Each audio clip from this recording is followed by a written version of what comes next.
नमस्कार, मैं हूं सीमा शर्मा और सीबीएसई के छात्रों के लिए एक बहुत बड़ा अपडेट है।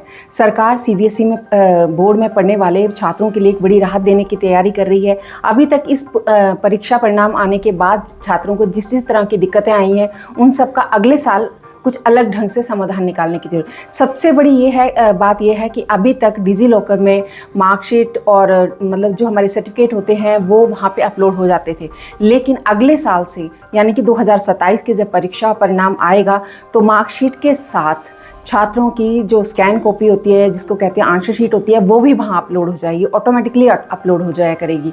तो अब इस बार जो जब रिज़ल्ट आया तो पता लगा कि बहुत सारे छात्रों ने कहा कि हमारे अंक कम क्यों आए हैं, क्योंकि इस बार ऑन स्क्रीन मार्किंग हुई, यानी डिजिटल मूल्यांकन हुआ था। तो छात्रों ने जब अप्लाई करना शुरू किया अपने आंसर शीट के लिए तो उनको बहुत सारी टेक्निकल फॉल्ट आए। बच्चों ने बहुत दिक्कतें बताया कि हमारा हो नहीं पा रहा है, पैसे कट गए हैं लेकिन फिर भी वो अप्लाई नहीं कर पा रहे हैं क्योंकि एक टेक्निकल फॉल्ट था। सरकार ने इस चीज़ को समझा और अब ये तैयारी है कि अगले बार आपको कोई अलग से अप्लाई नहीं करना पड़ेगा अपनी मार्कशीट आंसर शीट के लिए, डायरेक्ट वो डिजी लॉकर में अपलोड हो जाएगी। इसका सबसे बड़ा फ़ायदा छात्रों को होगा। वहीं सीबीएसई को भी टेक्निकल फॉल्ट में जो दिक्कतें आती है, बार बार छात्रों की शिकायतें रहती है, उनसे भी छुटकारा मिल जाए, यानी कि अपने आप ऑटोमेटिकली सब कुछ चीज़ें हो जाएंगी, किसी प्रकार का कोई दिक्कत नहीं रहेगी। तो अब इसमें अभी तक सीबीएसई आंसर शीट लेने के लिए एक फ़ीस लेता है, कुछ एक मिनिमम फ़ीस होती है, लेकिन वो अगली बार जब डिजी लॉकर से उसको कनेक्ट कर दिया जाएगा उसमें फ़ीस ली जाएगी या नहीं, वो अभी फैसला नहीं हुआ, वो बाद की औपचारिकताएँ हैं। दूसरा अपडेट ये है कि 29 मई यानी आज से रीचेकिंग का काम सीबीएसई ने शुरू करना था, लेकिन अब वो ये जो रीचेकिंग का काम जो प्रक्रिया होनी है वो 1 जून से शुरू होगी। इसका पूरा मकसद ये है कि जो अभी 2000 के आसपास की कॉपियाँ छात्रों को वापस करने रह गई हैं वो अभी बाकी हो जाएंगी, सुबह तक हो जाएंगी। तो उसके बाद पूरा प्रोसेस कंप्लीट होने के बाद टेक्निकल फॉल्ट जहाँ जहाँ हैं वो आईटी के एक्सपर्ट उसको दूर कर रहे हैं। तो जब रीचेकिंग का काम शुरू होगा तो वो बिल्कुल बिना किसी दिक्कत के आराम से हो जाएगा। सरकार की सबसे बड़ी प्राथमिकता यही है कि छात्रों को स्ट्रेस दूर करना और जितना जल्दी रिजल्ट जारी होगा छात्रों का, ताकि वो आगे हायर एजुकेशन में एडमिशन ले सके।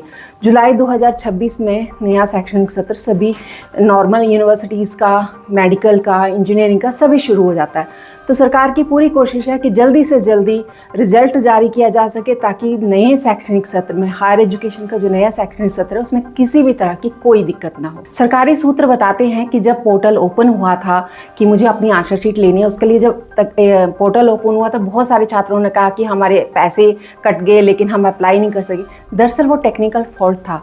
अभी तक की जांच में, ये आईआईटी की जांच में ये सामने आया है कि 40 से 50 टाइम, मतलब 40 से 50 वो बच्चे हैं या अन्य कोई शरारती तत्व है, अभी ये जांच जारी है, उन्होंने मतलब अनऑथोराइज एक्सेस करने की कोशिश करी, जिसमें एक तय फ़ीस थी कि जब हमें अपनी आंसर शीट लेने के लिए अप्लाई करना है, स्कैन आंसर शीट के लिए एक तय फ़ीस थी। लेकिन उन बच्चों ने बच्चे हैं या शरारती तत्व है, वो अभी जांच का विषय है, उन्होंने 1 रुपये से लेकर 60,000 रुपये तक फ़ीस देने की कोशिश करी, जिसकी वजह से ये मल्टीपल ऐसा 40 से 50 टाइम हुआ।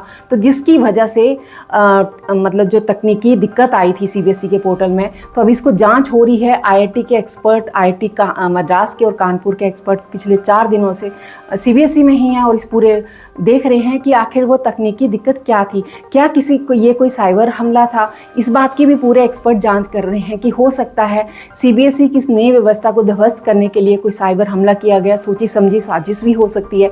अब ये सब भी चीज़ें चेक हो रही है और ये सब इसलिए चेक होना ज़रूरी है क्योंकि यहाँ पे जब बात हो रही है 18.5 लाख बच्चों की बात, जब 18.5 लाख बच्चों के भविष्य से जुड़ा हुआ एक 12वीं का परीक्षा थी और बच्चे जिस तरह से परेशान हो रहे हैं, बहुत सारी दिक्कतें, नो डाउट इस डिजिटल मूल्यांकन में कमियां थी, लेकिन कुछ ऐसा भी है कि जहां सोची समझी साजिश हो सकती है, जैसे साइबर एक्सपर्ट हमला। तो एक्सपर्ट अब इसको जानने की कोशिश कर रहे हैं। अभी तक के लिए बस इतना ही। आप देखते रहिए अमर उजाला। अगर आप ये वीडियो YouTube पर देख रहे हैं तो हमारे चैनल को सब्सक्राइब कर बेल आइकन दबाएं और Facebook पर देख रहे हैं तो हमारे पेज को लाइक करें।